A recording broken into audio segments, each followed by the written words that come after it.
took you here, huh? Yeah, this is where it started. How did you get involved with Newbridge? In January of 2011, I got a call. He asked me if I was interested in investing in precious metals. I remember asking him, how did you get my phone number? He says, well, you know, you've expressed interest before. I said, oh, well, I'm not interested right now.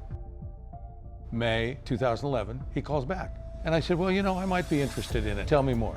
So he got to tell me how he was in the precious metals commodities market. He really liked silver because he thought that the ratio of prices between gold and silver was really wrong. It had been better before, and it's due for a rise. I went online and I looked at the price of silver and a couple of different places and where it's historically been, and I could see the dips and the rises. And so I thought, well, maybe this might be a good thing for me. What did he tell you about his company? They were part of a company called Hunter Wise. I was able to look them up online and try to research this company, and everything I found, everything was cool.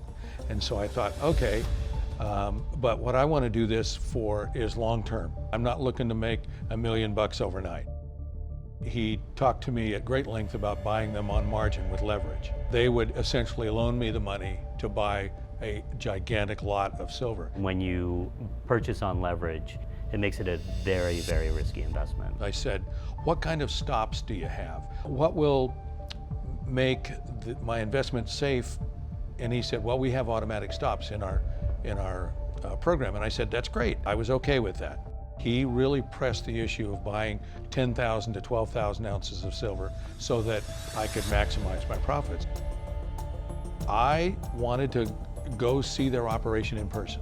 I wanted to put eyes on it and see what it was like. I booked a flight from Phoenix to West Palm Beach.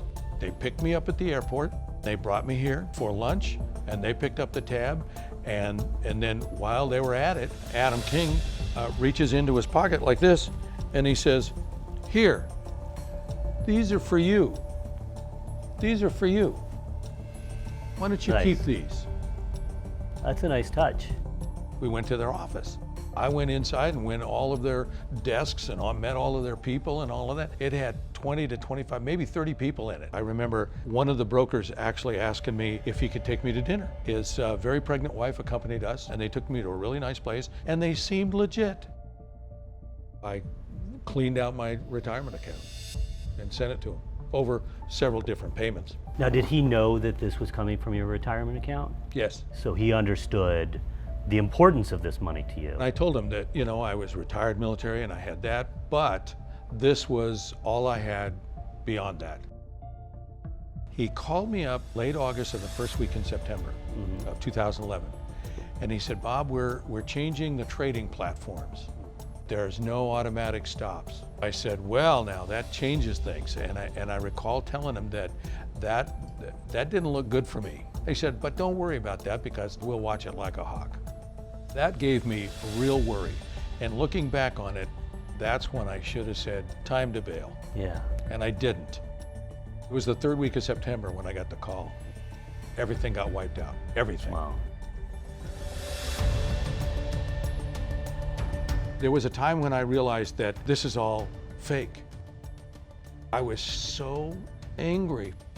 Hunter Wise was a pretty elaborate scheme. Every part of the scheme was fraudulent. We had already started an investigation based on complaints from a number of other customers, victims who had lost money and were asking questions like you were asking. Why didn't you ever contact us? I didn't know where to turn.